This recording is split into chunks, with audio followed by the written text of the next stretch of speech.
নবী যেখানে শুয়ে আছেন এটাকে রওজা মুবারক বলা যাবে না, এটাকে নাকি কবর বলতে হবে। হ্যাঁ হ্যাঁ হ্যাঁ, রোহিঙ্গা কয় কি ওইটা কইতাছি আইতাছে। এরপরে বলতেছে নবী নাকি রওজা মুবারকে মরা। তো যেই লোকটা তার নাম হইল আব্দুর রাজ্জাক বিন ইউসুফ, এই কাজ্জাব এক এক সময় এক একটা ডেলিভারি দেয়। কথা কোন ঠিক না বেটি?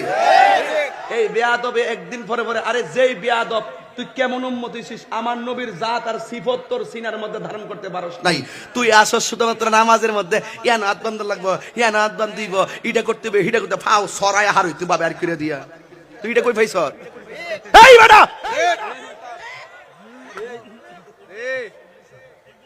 এগুলোই দাজ্জাল। কইছেন যে কিয়ামতের আগে এমন এক সময় আইব, এরা এমন কথা কইবে যেটা তোমরা শুনছো না, তোমার বাপ দাদা শুনছে না, বানাই বানাই কিবা দাজ্জালও না কাজ যাব না, এরা দাজ্জাল ও কাজ যাব। কথা বলেন ঠিক না বেটি? এটা হইলো সেমি দাজ্জাল, হিডা এবারে গিডা বাইছে আর কি কি দাজ্জাল। আচ্ছা, যেই উম্মত নবীরে কই মরা, রওজা মুবারকে নাকি মরা অবস্থায় পড়ে রইছে, তো যেই উম্মত নবীর ব্যাপারে এই ধারণা, তার মুখের কথা যতই মিষ্টি হোক না কেন, তারে কি বড় হুজুর কোন যাইব? তার পিছে কি নামাজ পড়ন যাইব? তার ফুতের কাছে কি মায়া বিয়া দন যাইব? তার সঙ্গে কি আত্মীয়তা করণ যাইব? তার কবরে ফারে কি খারণ যাইব?